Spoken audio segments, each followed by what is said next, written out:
A family's secret, buried for 25 years, is about to resurface. But at what cost?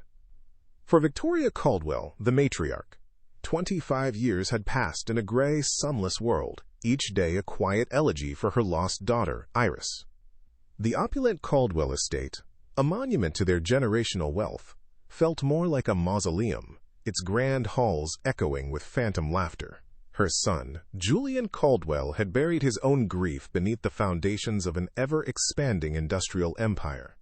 His ambition burned cold and relentless, a coping mechanism for a pain he refused to acknowledge, a sister whose disappearance had left an indelible scar on his soul. The family's sorrow was a long, silent shadow, cast over everything. One sentence, one look, and a billionaire's world shatters. What just happened? It was a Tuesday afternoon. The Gilded Sparrow restaurant in downtown Boston, buzzing with the polite hum of high society. Waitress Lena Hayes moved through the elegant dining room with practiced grace, a quiet efficiency born of years in the service industry. But at table 9, a moment was brewing that would rip her ordinary life apart. Victoria Caldwell, a woman whose name was synonymous with Boston's elite, reached out a trembling hand, gripping Lena's wrist. Her voice, a fragile whisper, cut through the restaurant's chatter. "You have my daughter's eyes." Across from her, Julian Caldwell, a titan of industry, looked up from his phone, a flicker of annoyance on his face. But as his gaze drifted from his mother's desperate plea to Lena's startled face, a realization dawned, swift and brutal. His eyes widened, and with a choked gasp, Julian Caldwell slumped forward, collapsing onto the pristine tablecloth, leaving behind a silence far louder than any scream. Meet Lena. Her quiet life is about to explode. What secret is she unknowingly hiding? Before that shattering moment, Lena Hayes' world had been a carefully constructed rhythm of predictability. At 26, she navigated the Gilded Sparrow's demanding clientele with a quiet competence, finding comfort in the precise movements of her routine. Each clink of cutlery, each hushed order, was a small victory against the chaos of an uncertain future. Rent was a constant anxiety, a shadow over her dreams of something more. But for now, anonymity was her shield. She sought invisibility, a way to blend into the background, believing it offered protection from the world's harsh glare. Just another Tuesday lunch rush. Or is it the day everything changes? This particular Tuesday lunchtime was no different, or so Lena thought. She moved with fluid grace, a blur of efficiency amidst the polished wood and hushed conversations. Trays laden with delicate pastries and steaming espresso cups seemed to float effortlessly from kitchen to table. Her focus was absolute, her movements economical. With a final check of her order pad, Lena turned, her path leading her directly to table 9, where the city's most formidable family, the Caldwells, awaited their lunch. The most powerful family in Boston. And a waitress. Their worlds are about to collide. As Lena approached table 9, she recognized the formidable figure seated there. Julian Caldwell, a name synonymous with power and wealth, was engrossed in his phone, his posture radiating a dismissive air. Across from him sat Victoria Caldwell, a woman whose elegance was undeniable, yet whose gaze held a distant, melancholic quality. Lena offered a polite, professional greeting, ready to take their order. Julian barely glanced up, grunting a perfunctory request. Victoria, however, slowly lifted her head, her sorrowful eyes meeting Lena's, a silent observation beginning to unfold. She's staring. Why? What does this powerful woman see in a simple waitress? Lena felt Victoria Caldwell's pale blue eyes sharpen, fixating on her face with an unnerving intensity. The usual restaurant chatter, the clinking of glasses, the distant murmur of other patrons, all began to fade into a dull hum in Lena's ears. An uncomfortable warmth crept up her neck. She offered a hesitant, professional smile. Is everything all right, Mrs. Caldwell?" Victoria remained silent, her gaze unwavering, meticulously tracing the contours of Lena's features, the curve of her jaw, the slope of her nose, the way her dark hair framed her face. It was as if she were seeing a ghost, or perhaps a memory. The name whispered sends chills down her spine. Is this a mistake, or destiny? Victoria Caldwell's scrutiny grew almost painful. Her eyes, pale blue and ancient, meticulously examined Lena's face, passing over every detail until they locked onto Lena's own deep, vibrant hazel eyes. A tremor ran through Victoria's frail frame. A gasp, barely audible, escaped her lips, and then a single word, laden with 2.5 decades of grief, longing, and sudden profound recognition. "Iris," she whispered. The name a fragile bridge across years of silence. Julian, still absorbed in his device, merely grunted, oblivious to the seismic shift occurring just inches from him. Lena, however, felt a chill crawl down her spine, the strange name echoing in her mind. A public scene, a desperate plea. This is no ordinary encounter. The whisper of Iris was followed by a sudden, desperate surge of energy from Victoria Caldwell. Her hand shot out, bony and trembling, gripping Lena's wrist with surprising strength. The contact jolted Lena, freezing her in place. Victoria's eyes, now brimming with unshed tears, were fixed on Lena's, and her voice, though still a whisper, carried a desperate conviction that cut through the restaurant's ambient noise. "You have my daughter's eyes," she declared, the words hanging heavy in the air. Heads at nearby tables turned. Forks paused mid-air. Lena felt every eye on her, a spotlight suddenly illuminating her carefully constructed anonymity. The billionaire collapses, guilt, a 25-year-old secret, and a face he thought he'd never see again. Julian Caldwell, finally tearing his gaze from his phone, scowled. "Mother, please let the girl go," he ordered, his tone sharp with annoyance at the public display. He glanced up, ready to dismiss the waitress, but his eyes, following his mother's desperate gaze, met Lena's. The world tilted. In those deep, vibrant hazel eyes, in the curve of her jaw, in the stubborn set of her chin, he saw it. Not just a resemblance, but an echo. A ghost made flesh.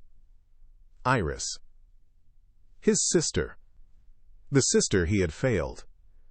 A memory, 25 years buried beneath layers of ambition and guilt, burst forth, shattering his composure. The annoyance drained from his face, replaced by dawning horror, then a crushing, visceral guilt. A choked gasp escaped him.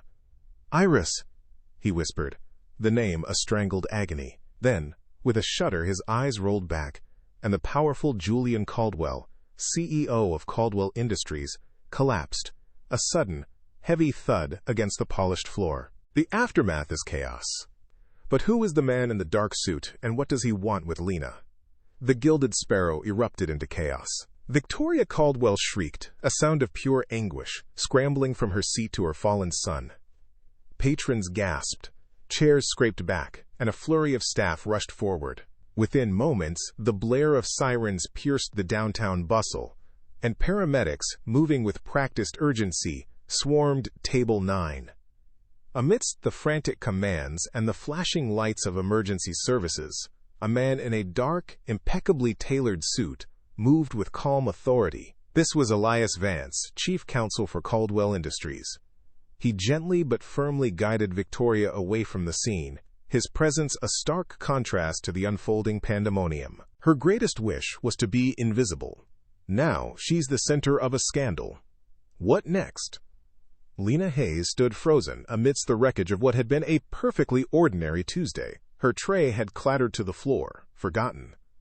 The noise of the restaurant, once a comforting backdrop, now pressed in on her, a cacophony of whispers and concerned murmurs. Every eye in the room seemed to be on her, a collective gaze that felt like a physical weight. Her invisibility, her carefully guarded anonymity, had been shattered in an instant. She was the epicenter of a disaster she couldn't comprehend.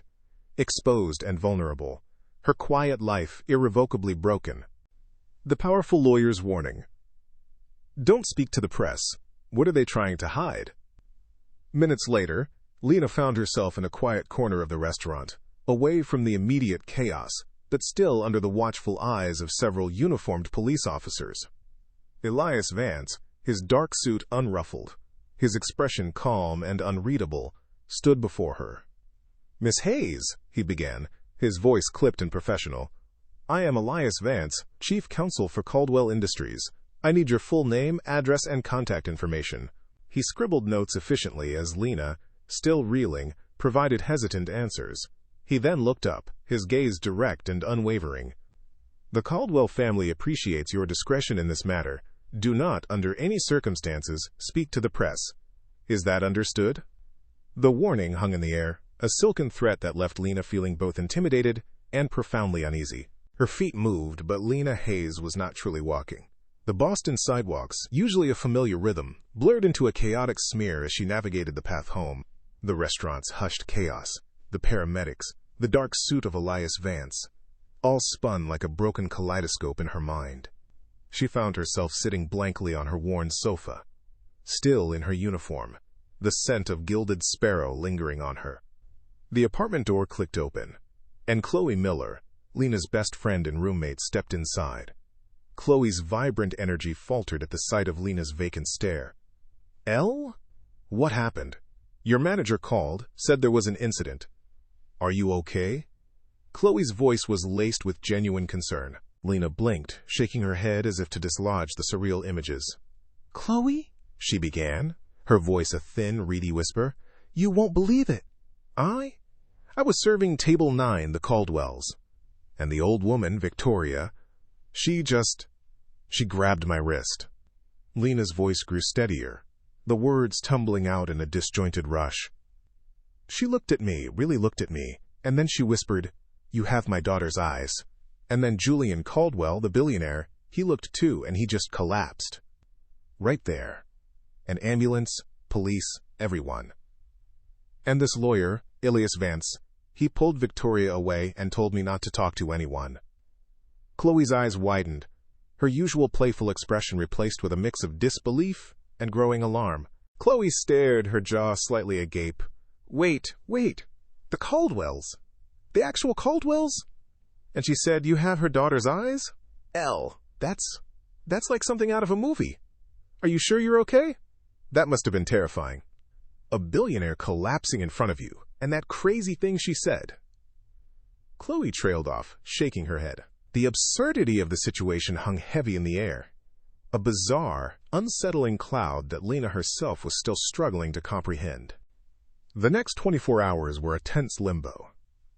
Lena's phone, usually quiet, buzzed with calls from her manager, requests for statements, and then, ominously, a message from Elias Vance's assistant reminding her of the non-disclosure. Despite the Caldwell Empire's formidable PR machine, whispers of the incident had already leaked. Tabloids hinted at a billionaire Julian Caldwell suffers massive coronary event, mysterious waitress involved. Lena felt a chilling sensation, as if an invisible thread now connected her to a world she had never known, a world that was suddenly, inexplicably, watching her. Her carefully constructed anonymity had shattered. The next morning, the call came.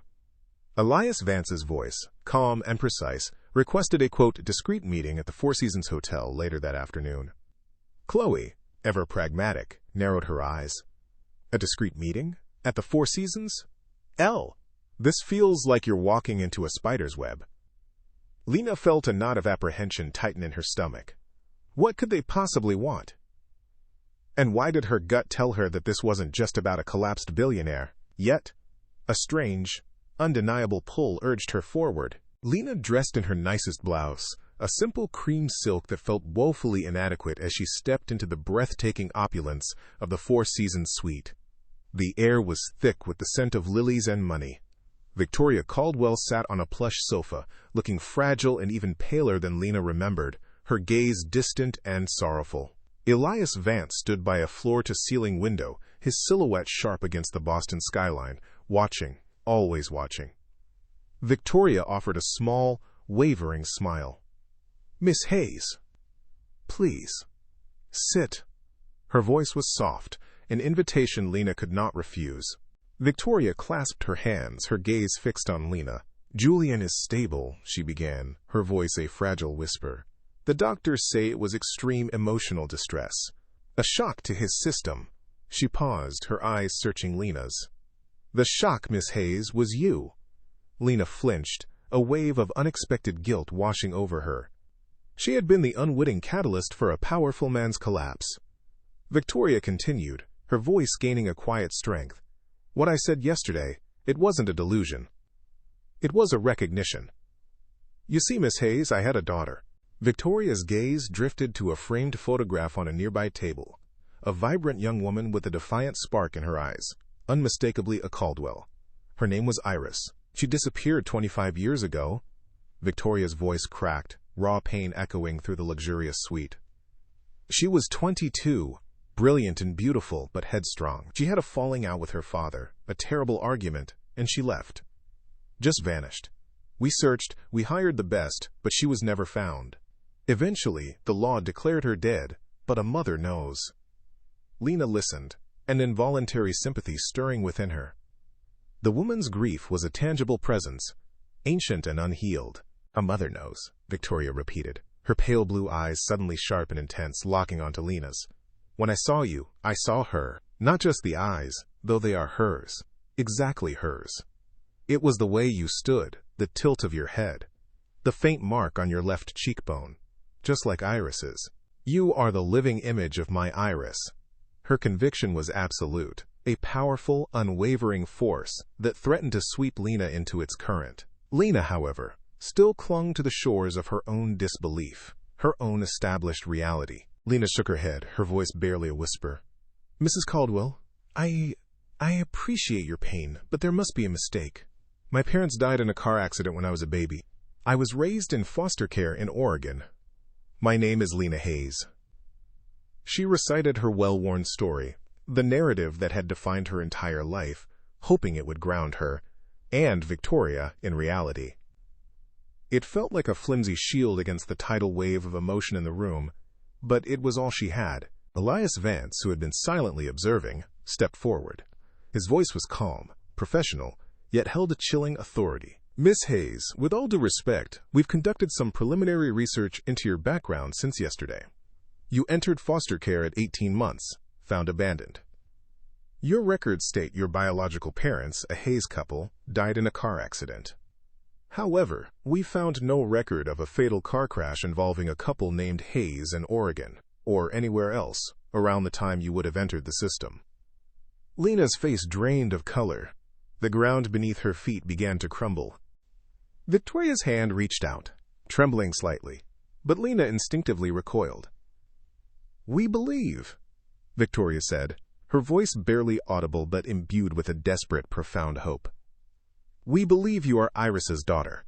We believe our daughter was pregnant when she disappeared, and that for reasons we don't yet understand, she gave you up, or someone took you, and fabricated this story to keep you hidden. The words hung in the air, a devastating, life-altering theory that shattered Lena's entire understanding of herself, her past, and her place in the world. She was no longer just Lena Hayes, a waitress. She was, potentially, someone else entirely, a ghost from a powerful family's tragic past. Lena felt as though the opulent suite was shrinking around her, the air growing thick and heavy, threatening to drown her in its suffocating luxury. The idea that she, Lena Hayes, a waitress from Boston, could be the daughter of a missing Caldwell heiress seemed utterly insane, a fantastical delusion spun from a grieving woman's mind. She pressed a trembling hand to her temple, trying to quiet the storm raging within her. Elias Vance, ever the professional, observed her with an unreadable expression before his calm voice cut through her spiraling thoughts.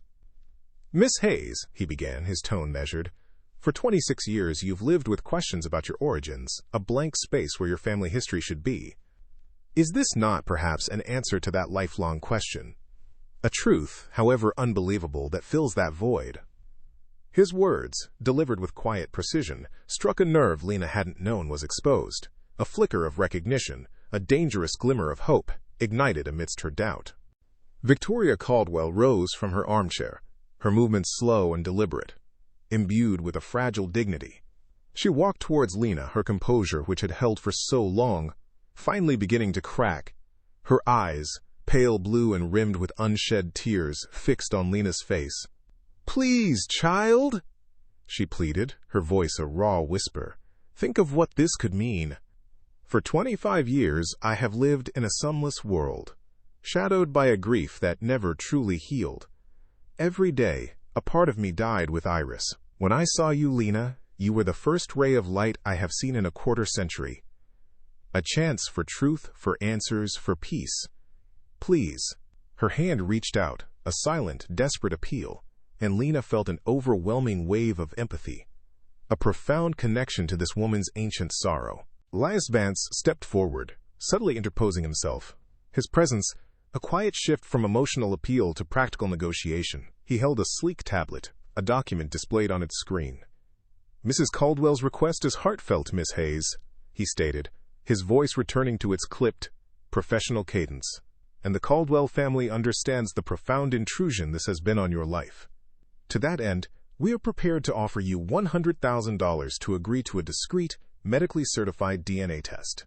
This sum, a gesture of compensation for your time and distress, will be transferred to your account immediately, regardless of the test's outcome." Lena's eyes widened, the sheer audacity of the offer momentarily eclipsing her emotional turmoil. Lena stared at Elias, then at Victoria, then back at Elias, utterly speechless. $100,000. The sum was vast, abstract, almost unreal. It was more money than she had ever seen, more than she could earn in years of waitressing. It wasn't just money. It was a golden key to pay off her suffocating student loans, to leave her cramped apartment, to finally pursue her own artistic dreams without the constant gnawing anxiety of rent and bills. It was a lifeline, a chance to unlock a different life, one free from the invisible chains of poverty and uncertainty. A tremor of hope, laced with trepidation, ran through Lena. She finally found her voice, a little shaky. "And if it's a match?" she asked, her gaze flicking between Elias and Victoria. Victoria Caldwell, her face softened by a hopeful smile, reached out and gently took Lena's hand. "If it's a match, my dear," she said, her voice a tender promise, "you will never have to worry about anything again. You will be a Caldwell. You will be home." The words hung in the air, a terrifying, tempting future laid bare before Lena, promising belonging and security she had never known, but at the cost of the only identity she'd ever had. The weight of Victoria's words, the immense offer, the shattered fragments of her past, pressed down on Lena. Her mind reeled, unable to process the magnitude of the decision she was being asked to make. I need time," she managed to stammer, pulling her hand gently from Victoria's. "Just a little time to think." Elias Vance nodded smoothly, already anticipating her request. "Of course, Miss Hayes. 24 hours. My number is on this non-disclosure agreement, which outlines the terms of our offer. Please review it at your leisure." He handed her a crisp folder, its contents a testament to a world far removed from her own. Lena walked out of the Four Seasons Hotel and onto the bustling Boston streets feeling utterly disoriented, as though she had just stepped off a spacecraft after visiting another planet. The familiar sounds of traffic, the indifferent rush of pedestrians, seemed alien, muffled by the ringing in her ears. In her pocket, the signed non-disclosure agreement felt impossibly heavy, a tangible representation of the life-altering decision now hanging over her. Her carefully constructed life, her quiet rhythm, had been shattered, and she felt adrift, suspended between a past that might be a lie and a future that felt terrifyingly grand. Could she ever truly go back to who she was, even if she wanted to? Back in her modest apartment, Lena sat on the sofa, the legal document spread across the coffee table between her and Chloe. Chloe, ever pragmatic, leaned forward, her eyes wide with amazement as she scanned the figures. $100,000, Elle? Do you know what you could do with that? Pay off your loans, get that studio space you've always wanted, maybe even take a trip to Europe. This is insane money! She gestured wildly, her excitement palpable. Lena, however, merely traced the elegant script of the document, her thoughts far beyond mere practicalities. "It's not just about the money, Chloe," Lena said quietly, her voice barely a whisper. She looked up, her hazel eyes clouded with a profound sense of existential dread. It's the possibility that everything I've ever known about myself, about where I came from, could be a lie. Or, worse, that this is the truth. That there's this whole other life, this other family waiting. It's terrifying." Chloe reached across and squeezed her hand. "But Elle, you've always talked about feeling like there was a missing piece, haven't you? Like you were waiting for something." Lena nodded slowly. The yearning for truth, for that missing piece, a powerful, almost irresistible pull. The next morning, after a restless night of tossing and turning, the yearning for answers finally outweighed the apprehension. With a trembling hand, Lena picked up her phone and dialed the number Elias Vance had given her. The line connected after 2 rings. "Mr. Vance," she said, her voice steadying with a nervous resolve she didn't quite feel. "This is Lena Hayes. I've made my decision. I agree to the DNA test." A breath she hadn't realized she was holding escaped her. The decision was made. Her life, whatever it was to become, had just taken an irrevocable turn into the unknown. Elias's voice, calm and professional, confirmed the next steps. The DNA test was a swift and sterile affair. Lena, accompanied by Elias, found herself in a pristine, private clinic. Its walls a clinical white, its air thick with the scent of antiseptic. A doctor, efficient and detached, collected cheek swabs from Lena, and, later, from Victoria Caldwell, who looked on with a mixture of anxious hope and quiet dignity. Julian Caldwell's sample, Elias explained, had been provided directly from the hospital where he was recovering. Each sample was meticulously sealed, labeled, and prepared for transport to a top genetics laboratory. The entire process felt impersonal, yet the weight of its potential outcome hung heavy in the air, a silent, powerful presence. The week that followed was a strange, surreal limbo for Lena.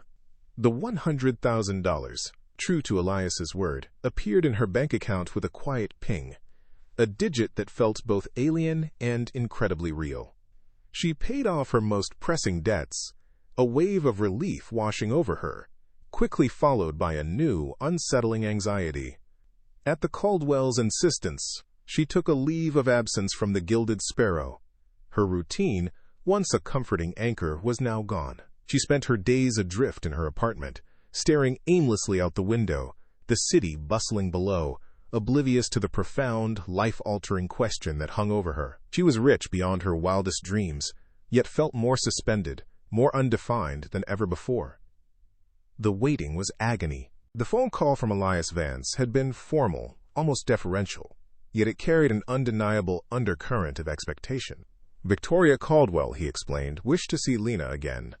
Not at a discreet hotel suite, but at the Caldwell estate in Brooklyn. Lena's stomach tightened. The grand Caldwell name conjured images of old money, power, and an imposing world she didn't belong in. She felt a profound apprehension, the sense of an imposter being called to account. Yet a fierce, inexplicable curiosity gnawed at her, a yearning to understand the impossible threads now weaving into her life. With a deep, shaky breath, she agreed to the visit, knowing this was another step into the unknown. A sleek, black car, its windows tinted opaque, whisked Lena away from her modest apartment building and through the bustling streets of Boston, then into the quieter, tree-lined avenues of Brooklyn. As the gates of the Caldwell estate swung open, revealing a sprawling mansion of stone and ivy, Lena felt a gasp catch in her throat. It was less a house and more a fortress of old wealth. Inside, Victoria Caldwell waited in a sunlit conservatory, a fragile figure amidst a riot of exotic plants, her eyes still holding that distant, hopeful sadness. She greeted Lena with a soft smile, then led her through a labyrinth of hushed corridors to a grand, wood-paneled library, a sanctuary where generations of Caldwells had retreated with their thoughts and their histories. "I wanted you to see this," Victoria murmured, her voice barely a whisper against the towering bookshelves. Lena's gaze followed Victoria's to a large, ornate oil painting dominating one wall. It depicted a young woman, vibrant and defiant, her eyes holding a familiar fire. Lena gasped. It was like looking into a distorted mirror, a reflection of herself from another time, another life. The same deep, vibrant hazel eyes, the same strong line of the jaw, the same stubborn set to the chin. But this woman, Iris, possessed an untamable spirit that radiated from the canvas, a fierce energy Lena recognized deep within her own soul. "That's my Iris," Victoria said softly, a tender, melancholic smile playing on her lips. Lena could only stare, overwhelmed by the visual confirmation that tore down another wall of her carefully constructed identity. This wasn't just a resemblance. It was an echo, a living portrait of her own face. Victoria's hand, frail and trembling, reached out to gently trace the painted cheek of her daughter. Iris was brilliant, passionate. She began, her voice filled with a nostalgic sorrow. But she was also rebellious. She clashed constantly with her father, who was stern, traditional. And Julian always tried to rein her in, to make her fit into the Caldwell mold. Victoria paused, a wistful smile touching her lips. Iris didn't want to fit. She wanted to. Smash the structure, as she always said. She challenged everything, questioned every expectation. She had a fire that burned so brightly, too brightly for this family, perhaps. Lena listened, captivated, a growing sense of admiration and kinship blooming in her chest for this woman she was only just meeting, yet who felt so profoundly connected to her. The wistful smile faded from Victoria's face, replaced by a shadow of past pain. Her father, my husband, was particularly upset when she fell in love with Leo Maxwell, an artist. He was a good man, but to the Caldwells he was unsuitable, a scandal waiting to happen. Victoria's voice grew heavy with regret. Julian, ever the protector of the family name, echoed his father's disapproval.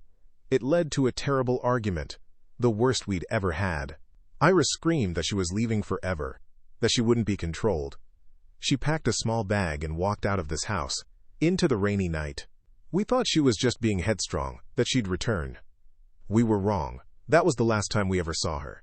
Lena felt a profound empathy, a ache in her own heart for the rebellious daughter, the heartbroken mother, and the family torn apart by pride and misunderstanding. As the afternoon light began to fade, casting long shadows across the library, Lena rose to leave. Victoria, her eyes still holding that familiar, searching gaze, walked with her to the grand drawing room. Just before Lena stepped through the heavy oak doors, Victoria reached into her pocket and pressed a small, velvet-covered box into Lena's hand. This was hers, Victoria said, her voice soft but firm. It was a gift from her father on her 16th birthday. I want you to have it. Lena's fingers trembled as they closed around the box. It was Iris's, a tangible piece of the woman whose life now seemed inextricably linked to her own. The sentimentality of the moment, the quiet offering of a mother's last memento, touched Lena deeply. Back in the quiet solitude of her apartment, Lena sat on her bed, the velvet box resting in her palm. With a hesitant breath, she opened it. Inside lay a delicate, tarnished silver locket. It was elegantly crafted, clearly old, yet still beautiful. Lena carefully unclasped it. One side held a faded sepia-toned photograph of a younger Victoria, her smile sweet and shy. The other side was empty, a blank space meant for a second picture that had never been placed there. Lena ran her thumb over the smooth, unadorned silver. An empty space, a missing piece. It felt profoundly symbolic of Iris's unfinished life, and of Lena's own unknown past, a void she was now desperate to fill. Miles away, in the sterile confines of his private hospital room, Julian Caldwell lay propped against pillows, looking pale and drawn. Elias Vance stood by his bedside, a tablet in his hand. "The results are in, Mr. Caldwell," Elias stated, his voice even. "It's a match. A definitive maternal line match to your mother and a direct parental match to Iris." Julian's eyes, already shadowed with fatigue, squeezed shut.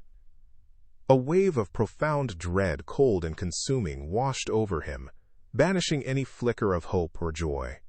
"So it's true," he whispered, his voice hoarse, laced with a terror Elias couldn't comprehend. Elias, ever the pragmatist, offered, "This is good news, Mr. Caldwell. A miracle, even."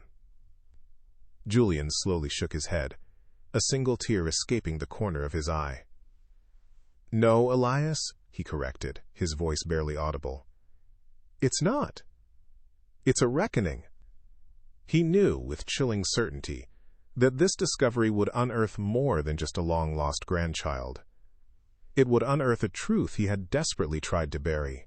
Julian struggled to sit up further, a grim determination hardening his features. The dread was still present, but now it was tempered by an urgent, almost frantic energy. He clutched Elias's arm, his grip surprisingly strong despite his weakened state. "Elias, you need to get my mother here. And Lena. Immediately." His eyes, wide and bloodshot, fixed on the council. "There's something they both need to know. Something I should have told them 25 years ago. Elias, sensing the profound gravity in Julian's tone, knew this was no ordinary request. He nodded, already pulling out his phone. Julian, exhausted but resolute, fell back against the pillows, his gaze distant, haunted by ghosts he was finally ready to face. While the Caldwell family grappled with their own internal turmoil, Lena, fueled by a restless energy, sought answers in her own way.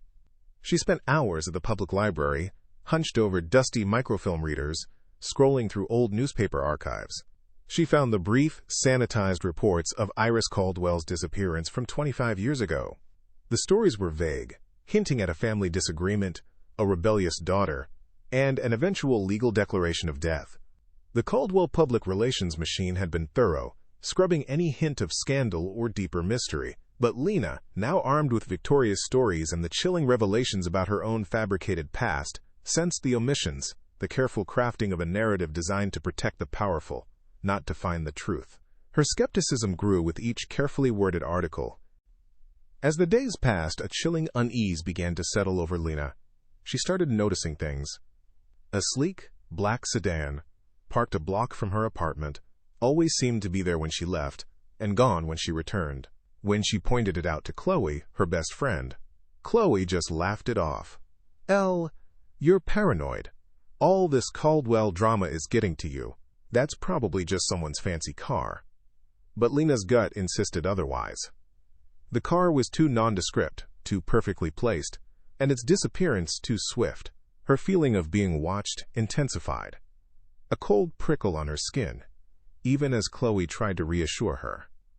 The city, once her anonymous sanctuary, now felt like a stage where she was the unwitting star of a dangerous play.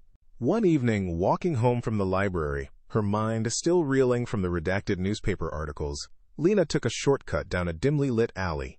The air was suddenly thick with an unfamiliar tension. Before she could react, a blur of motion, a violent yank on her shoulder bag. A figure in a dark hoodie, face obscured, sprinted away into the night before Lena could even register a scream. Shaken, she scrambled to her feet, her heart pounding against her ribs. Her bag was gone. But as the initial shock subsided, a horrifying realization dawned. Her wallet, her phone, her keys, they were all still in her pockets. The only thing in the stolen bag had been the small velvet box, containing Iris's delicate, tarnished silver locket.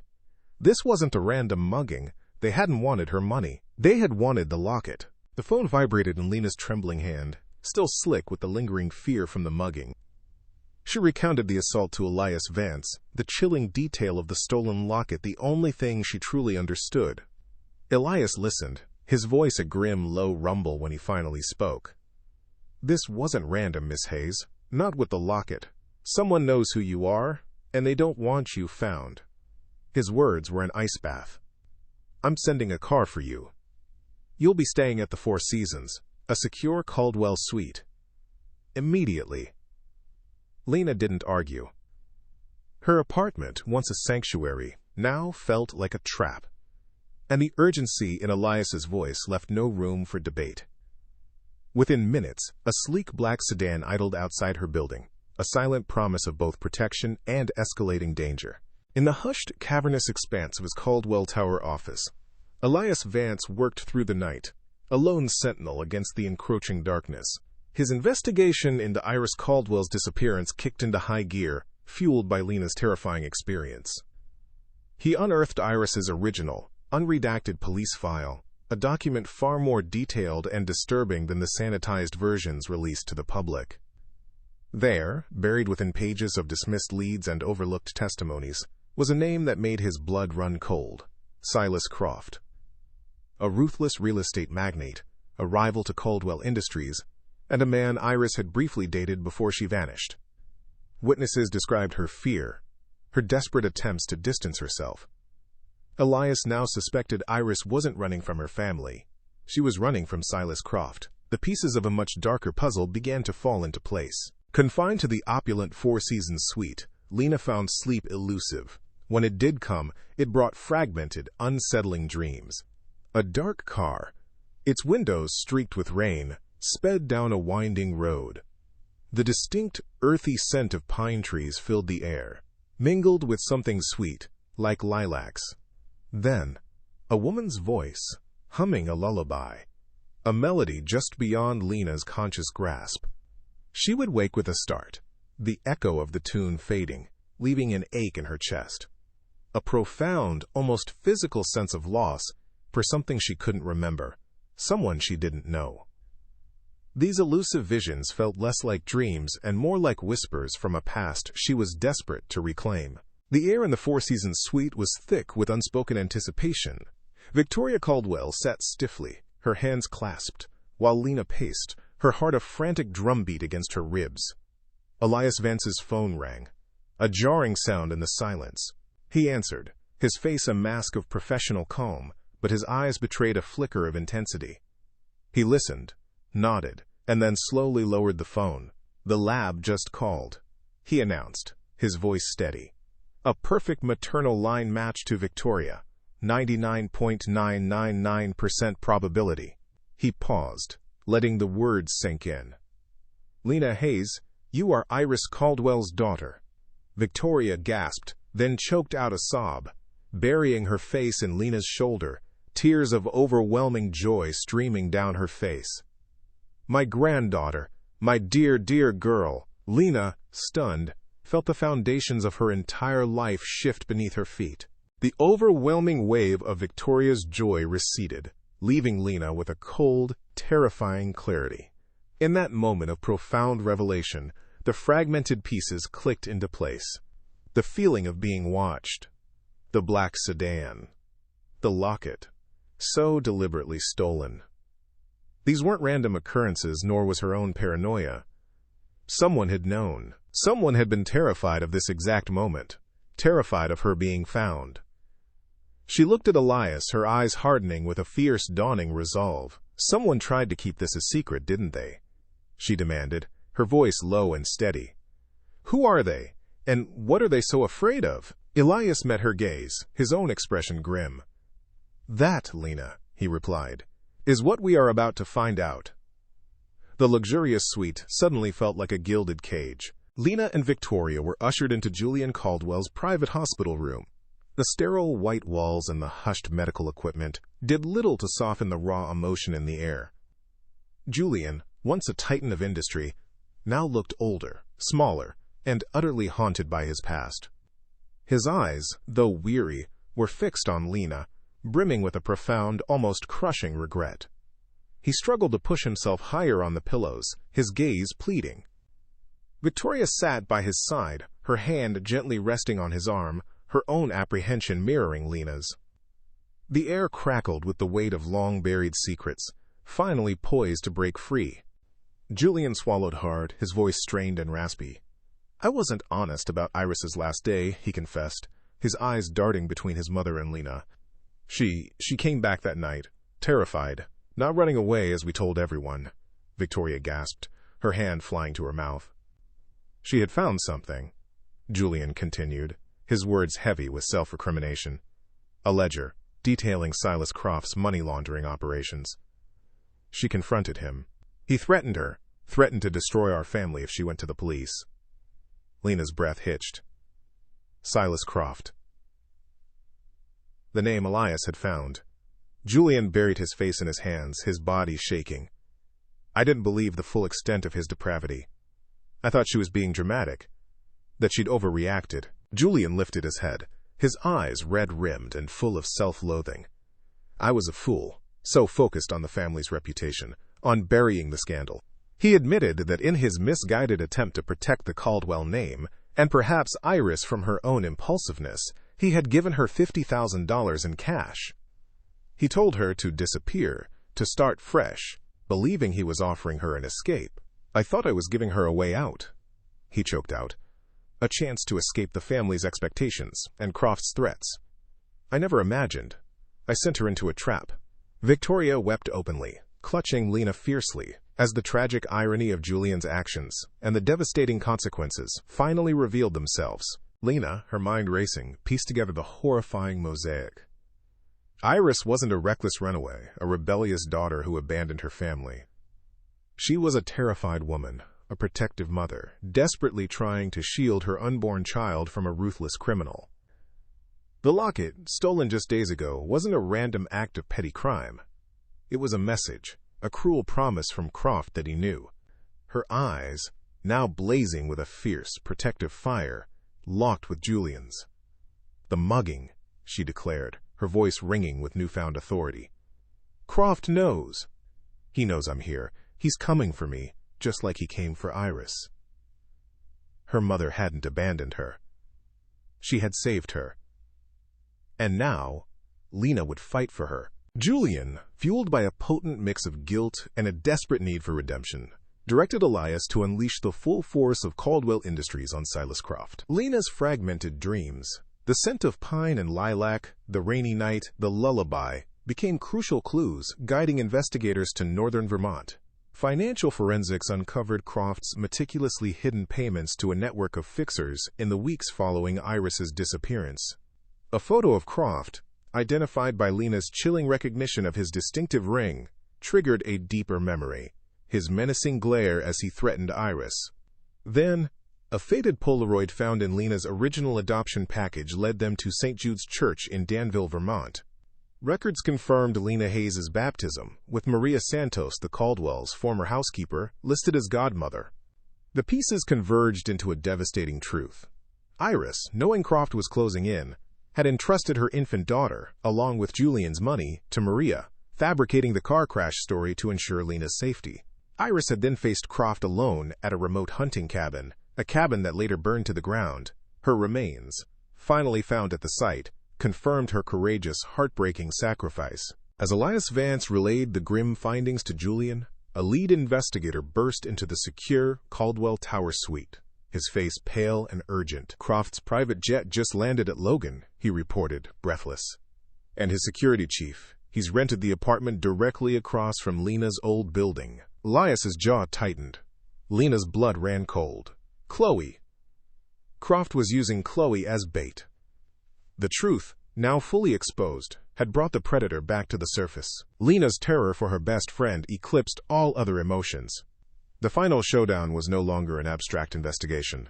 It was a desperate race against time, a direct threat to the last remaining link to her old, safe life. Lena, her resolve like steel, insisted on walking into the trap, a tiny wire discreetly placed beneath her collar. She found Chloe, bound and gagged, in her old apartment, Silas Croft standing over her, a predatory smirk on his lips. He boasted of Iris's foolish sacrifice, her futile attempts to protect her child. But Lena, no longer a helpless victim, delivered her distress signal, her voice clear and defiant. "Iris's story will be told, Croft," she declared, "and so will yours." Croft's smirk vanished. He pulled a pistol, but before he could raise it, Julian Caldwell, flanked by Elias Vance and a tactical team, burst through the door. A single shot rang out. Croft crumpled, clutching his shoulder. "For Iris," Julian stated, his voice ringing with hard-won redemption. Croft's empire crumbled swiftly, his confessions leading to a cascade of arrests. Iris's remains were finally brought home, laid to rest with the dignity she deserved. Lena, no longer merely Lena Hayes, nor a ghost of her mother, established the Iris Caldwell Foundation, finding purpose beyond wealth. Julian, atoning for his past, became its staunchest supporter. Victoria, at last found peace. Lena, the living legacy of Iris's courage, had found her true identity, her family, and her home.